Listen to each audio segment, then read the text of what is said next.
On March 8th of this year, in fact, just the second episode after I took over Locked On Twins, we did a 10 bold predictions episode for your 2023 Twins.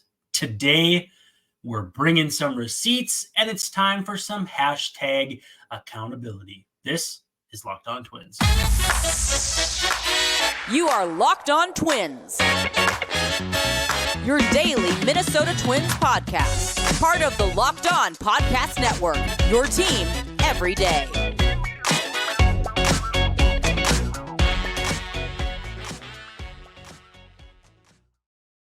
Hello again, and welcome back to another edition of Locked On Twins. I'm your host, Brandon Warren, and you can find me on Twitter, though I don't think I would recommend it, at Brandon_WARNE. Thanks for making Locked On Twins your first listen every day. We are free and available wherever you get your podcasts, as well as on YouTube. And of course, part of the Locked On Podcast Network, your team every day. As always, please feel free to be active in the comments. Send us questions, easy for me to say, on Twitter, at Locked On Twins, at Brandon_Warren. Hit the DMs. They are open, and we're just going to have a lot of fun with it. We got a bunch of offseason stuff coming up here.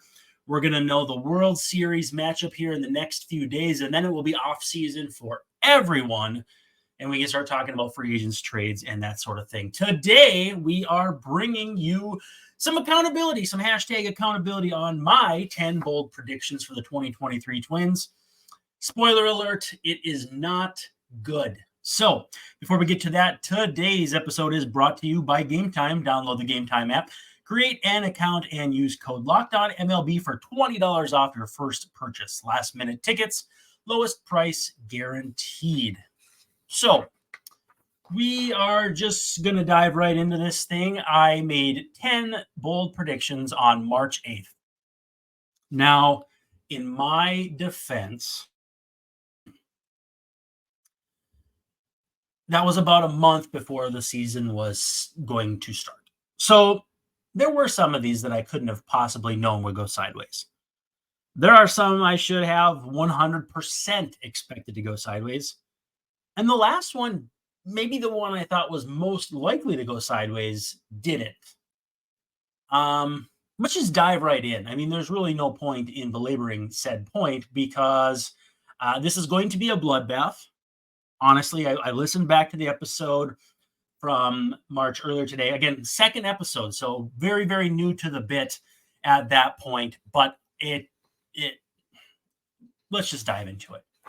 So I did 5 stars on the spice meter for how spicy these takes were. 0 being not spicy at all, which would then negate the purpose of calling it a bold prediction. And then up to 5, which is basically, ghost pepper chips. A few 5s in here, a few 4s, a couple 3 or 3.5, a 2.5. We had some pretty good spicy takes that actually came to fruition. But this one, number 1, not good. Jose Miranda will be the best hitter on the Twins. Technically, there's a fair chance Jose Miranda could be the best hitter on the Twins. Not any single, even if you wanted to be gracious with grading, there's no way. Absolutely no way. Just an absolutely dreadful season for Jose Miranda. And that's before even considering the injury, like the shoulder that ended his season. Before that, just absolutely dreadful. 57 weighted runs created plus, almost a full win below replacement level. Slash line of 211, 263, 303. So an OPS of 566 or just above Royce Lewis's 548. Oh, that's slugging percentage. Royce Lewis had a 548 slugging percentage. Jose Miranda had a 566 OPS. We are definitely going to go 0-1 with this one. We'll keep score because we're going to want to revisit this at the end. And it's not going to get any prettier with our second bold prediction. That's number 2 on the list. Make sure we get that on the screen here. 5-star on the spice meter. Joey Gallo picks up MVP votes this season. Joey Gallo didn't even finish the season on the active roster.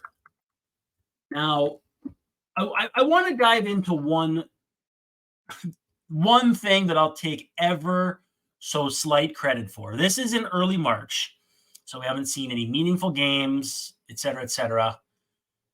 Joey Gallo had a 900 OPS as late as May 26th. Then he went 0 for a lot. It was down to under 800 in the span of like 15 games. Just an incredible drop-off. So no, I wasn't on to something. It was more that I was on something saying Joey Gallo would pick up MVP votes this season. I thought there was a chance that the less pressure would, he'd feel. It wasn't that I thought I was going to turn him into someone he's not.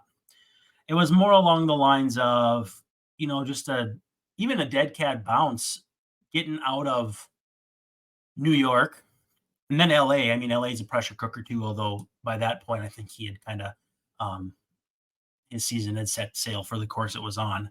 But nevertheless, no.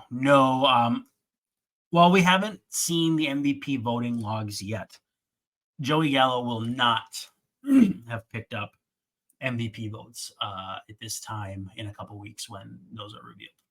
So we're 0-2. Finally, for our last one in the first segment, and a win, believe it or not.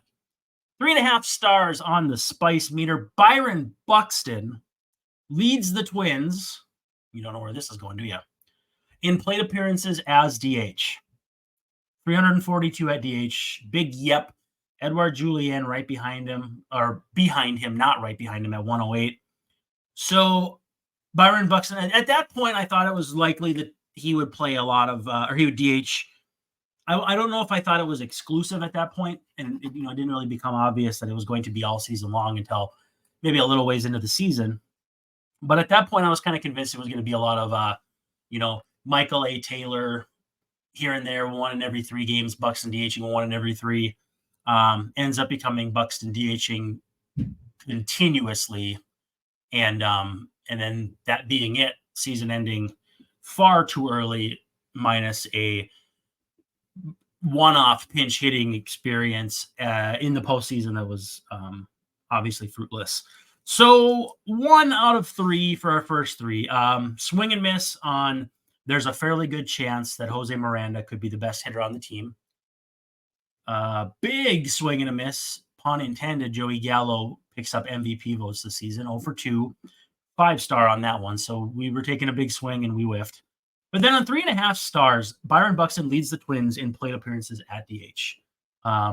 Again, this is early March, not early April when I made that prediction. So there was not as much data and information to lean back on. We'll come back. I got one more hitter, a couple more pitcher ones in our second segment. But before that, let's talk about our friends at Gametime.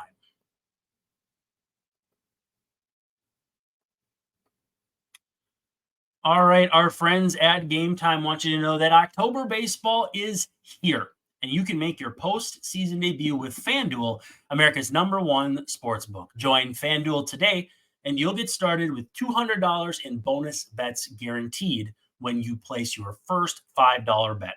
Just visit FanDuel.com/lockedon and create your own new account. Then you can get in on the action from the first pitch until the final out. Bet on everything from strikeouts to home runs to who's going to win the game, flat out. Bet on many other things you can bet on. And that's just scratching the surface. And if you don't want to wait the whole game to get a W, predict what will happen in the next at-bat with quick bets. So head on over to FanDuel.com/lockedon right now. Step up to the plate this postseason with $200 in bonus bets guaranteed. Make every moment more with FanDuel, official sports betting partner of Major League Baseball. All right, we're coming back here. It is the bullpen. It is the second segment, and it's more bad opinions from your friend Brandon from back in March. Again, March 8th, we did these predictions, still had almost a month before the season would start, and I was going bold. So give me some credit. Going bold. These are not meant to be, starting pitcher MVP is going to be Sonny Gray. That'd have been an easy prediction, easy guess. Whereas something like Byron Buxton leading the team in plate appearances at DH, to me, I think it's a little more risky. Again, I adjusted for that risk appropriately in the initial episode, almost 8 months ago, which is hard to believe. So yes, lots has happened in that time, and again, we're just bringing receipts. Again, hashtag accountability. But first, thanks for making us at Locked On Twins your first listen every day. Make sure to check out the show. Most recently, last week, Tom Hackemer, former Twins sidewinding pitching relief prospect, man of many interests, a man with multitudes, and just a very interesting guy to talk about not just baseball, but life with. So if you missed that because it came out late last week, I would highly recommend it. Otherwise, looking forward, we are working with one of the better-known prospect evaluators in that circle, prospect writers, I should say, to have an episode talking about the Twins farm system. I can't exactly say who it's going to be, but they said they do love the Twin system. So could be very, very interesting to see how that goes. All right, we are into our bullpen. We are into our third set of bad opinions, bold projections, bad opinions. Call it as you see it, right? It's not good. But 5 stars. Matt Wallner plays more than Alex Kirilloff and Trevor Larnach. So if we run over to Baseball Reference, our friends over there, it actually did, I'll admit it, it did surprise me. I kind of thought before I went and checked the numbers quick after watching it, I thought this one's got a shot. This one could go. By plate appearances on the Twins, Matt Wallner was 14th. Trevor Larnach was 16th. So far, so good. But Alex Kirilloff was 13th. So 319 for Kirilloff, 254 for Wallner. So we were right in the middle. I'm not taking credit for that one, obviously. But again, I think, too, it speaks more to the fact that Wallner forced the Twins' hand in a large manner by how he played down at AAA St. Paul. He was incredible. Absolutely incredible. And you can't take that away from him. Trevor Larnach started pretty good in the big leagues, faltered late, and was just kind of out of the picture there down the stretch. And Alex Kirilloff, again, not 100% healthy all season long. When he was healthy, he was dang good, like dang good. Played a solid first base, pretty good in the outfield. I mean, he's not going to wow you, but does well enough. I would have liked to have gotten that W there, but at the same time, too, I don't really want Matt Wallner playing more than Alex Kirilloff, generally speaking, just because I like the profile of Kirilloff more. But I don't know. I mean, I guess if you have 3 of these guys, it's better than having 2 or 1. And if I were to look back on it now, like I don't know how I would have stated that I would have been more confident. Because Wallner right now, I don't know if he's ahead of both of these guys, but he might be. He ended the season, obviously in the playoffs, not good, but he ended the season playing, which is way more than can be said for Larnach and more than can be said for Kirilloff, who got hurt. And hence the reason Buxton was activated in the first place. So I don't know, 5 stars. I'd maybe feel comfortable taking like 2 points for that. We're not doing a scoring system. We're going to call it 1 for 4 because I don't feel like we really deserved a W there. We do get a W on the next one, though. Number 5, 4 stars. And it's Pablo Lopez becomes an ace, a full-on ace. So let's run over to our trusty, rusty WAR leaderboard.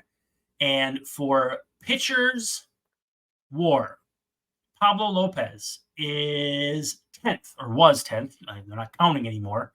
Sonny Gray 4th. I'll make the concession that maybe it hurts the case with Sonny Gray 4th, Pablo 10th, and almost a full win between them. So it's not necessarily a rounding error. It's not necessarily anything like that. But with that said, Pablo Lopez, to me, is an ace right now. Top 10 in FanGraphs WAR, ace. Only 6 pitchers were over 5. None were over 6. Lopez was within a win and a half of the top spot. That's an ace, guys. That, to me, there's no question. He showed, if you had any lingering doubt, I think that game 1 dominance over the Blue Jays kind of should quell those thoughts. I know we as a fan base in Minnesota are always looking for like that signature performance from guys. Kirk Cousins has been one that people have wanted to see for a long time. And at some point you just can delude yourself into thinking you haven't seen it, even if you have, or whatever. We're not going to talk about that. But with Pablo Lopez, I really don't think there's any good case to say he's not an ace right now. So I'm taking credit for that one. That's 2 out of 5, or 2 and 5. Sorry. No, 2 for 5. That's right. We're halfway there. The final one here in the second segment, though, and I gave this 2.5 on the spice scale. I honestly think that it was probably not even that spicy. Joe Ryan leading the Twins in game started, and he didn't. He missed a little bit of time with a groin issue towards the late end of the summer. Got it right, and pitched a little better down the stretch. But that is pretty much what cost him 29 starts. Pablo and Sonny both made 32, and I think more than anything, it was really hard to forecast this healthy of a rotation. Especially Sonny, who's kind of dealt with some stuff in the past health-wise. Just to have 3 guys at or over 30 starts, I don't think you can overstate the value of that for a team that so desperately needed to turn a corner pitching-wise. Just to kind of shift the narrative. I mean, for the longest time, the Twins have no pitching. The Twins have no pitching. I was fending off people saying that in season when the Twins were, when they got off that red hot start, everyone's like, oh, it's not going to keep up. Well, they finished the season with one of the best pitching staffs in baseball, one of the very best rotations. And, nobody expected it to be anywhere near that. Health was a big reason. So we're 2 for 6, but I'm not feeling too bad about it. Again, these were bold predictions. I would say bold. If you get 2 out of 10, maybe 3 out of 10, you should feel pretty good. But we're at 2 out of 6 right now. We got 4 to go. Is it looking good? I don't know if I would say it's looking good, but let's come back. We'll have some surprises for you. First, though, we do have to talk to you about our friends over at Gametime.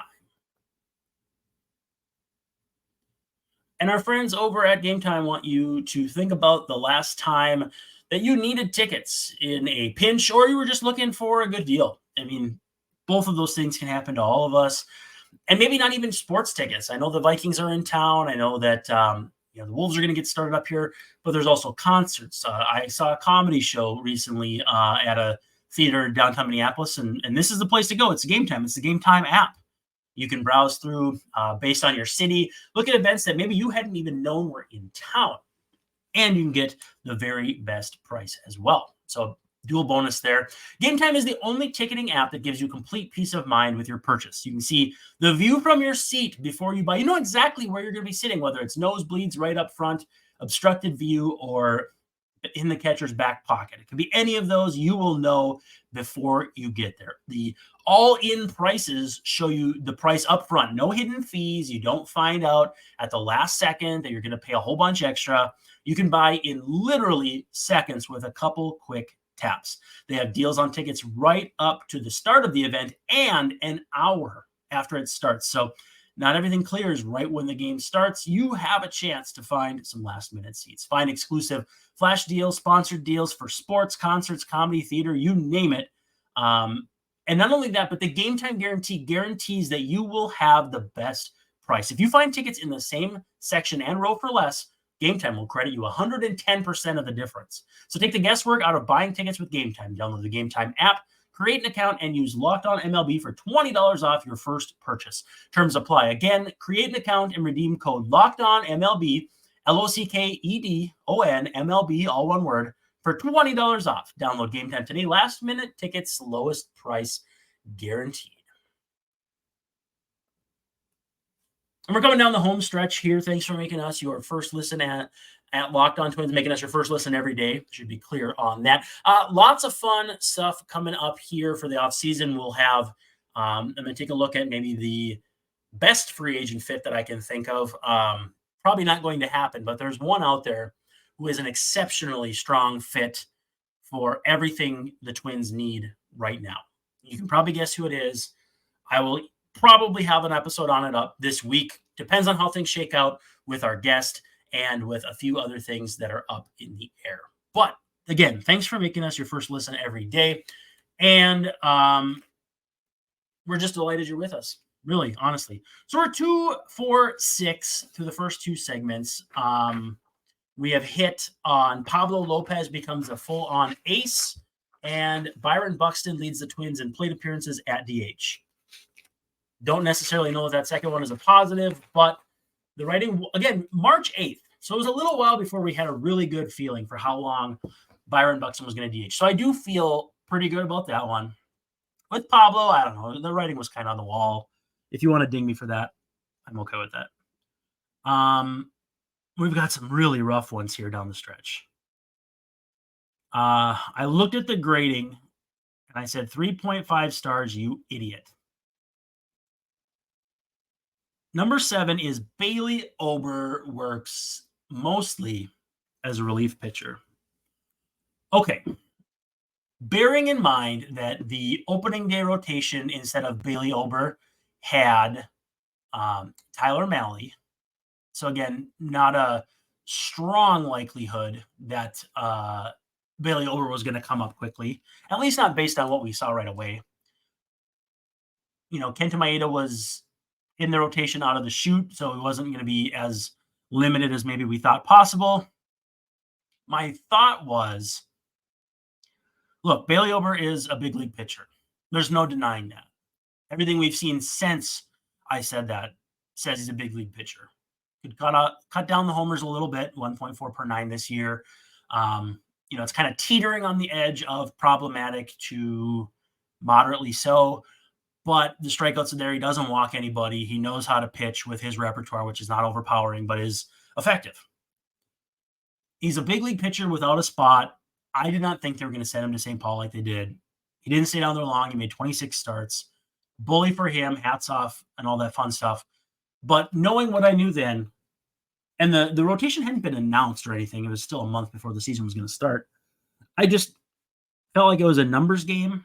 I figured if everyone stayed healthy, everything would be hard for Ober to crack, and blew up on me. All 26 of his appearances were starts. It was a good season, and we're definitely taking a big fat 0 on that one. So 2 for 7, coming down on the last 3. The next one was a 4.5 star. It was a pretty spicy take. It was Joan Duran finishing 3rd on the team in saves. Joan Duran had 27 saves in 2023. And I bet you wouldn't think that that was 3rd on the Twins, probably because you're not an idiot. Everyone else on the team combined this season had 11. So 27 for Duran. Everyone else, 11. To my credit, there was a stretch early in the season where it seemed like Jorge Lopez could get a fair chance or a fair number of the chances for saves early. Pitched himself out of that mix, pitched himself off the roster, and for now has pitched himself out of the league. Did not see that coming. Certainly wasn't good down the stretch last year with the Twins, but I did not see him pitching himself on and off of 3 teams this season. That just was not on my radar, including the team that made him an all-star just the year prior. So again, taking a big L on that one, putting us at 2-8 or 2-4-8 rather, 25%. I thought Duran would still work more of that fireman sort of role with maybe Griffin Jax working some more 9th innings. I think if Jorge Lopez had been a dependable option out there, he may have siphoned some of the saves from Duran, but I still think that was a prediction that was DOA. Whew, this one's real bad. Only 3 stars. I didn't think this was that bold, but it turned out to be pretty awful. Of the starters not in the opening day rotation, so not including Bailey Ober, which I didn't know at the time, but I knew was a possibility. It could potentially happen. And I said Simeon Woods Richardson would get the most starts of those not in the rotation. Simeon Woods Richardson made 1 appearance in the big leagues this year, struck out 5 batters, and gave up 5 earned runs. 9.64 ERA. But it's only 1 sample, like 1 game, right?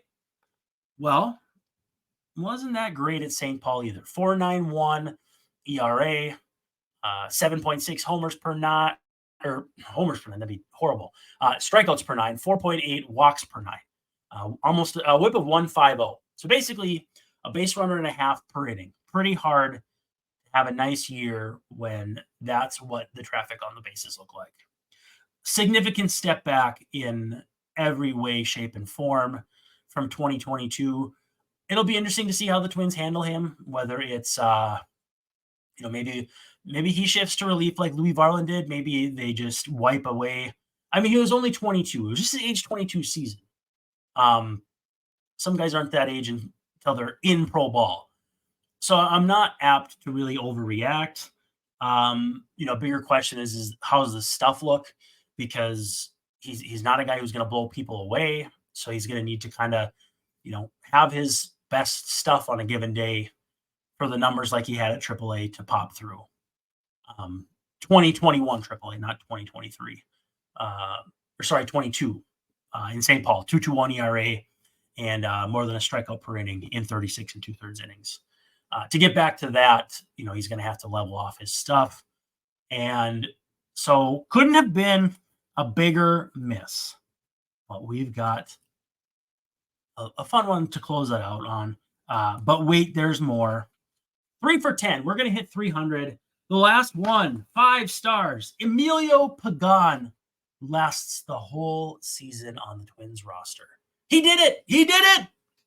You all doubted him, and he did it. Okay. It was actually a really nice year for Emilio Pagan.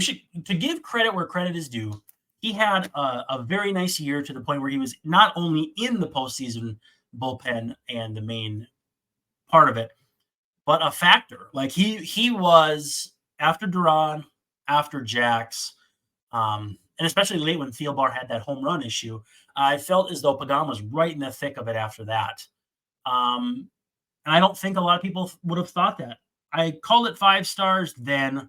It feels weird to call it 5 stars now, but with the benefit of hindsight, he only had a couple high-profile blow-ups. Otherwise, it was a really, really nice season. So the ones we're taking credit for, 3 out of 10. And it was 1 in every segment. Byron Buxton leads the Twins in plate appearances at DH. Pablo Lopez becomes a full-on ace, and Emilio Pagan lasts the whole season on the roster. I'll post the link from that show, and you can go back and look in the comments because some of you submitted comments with what your bold predictions were as well. I'd love for you to go back and read them and have a little hashtag accountability in your life as well.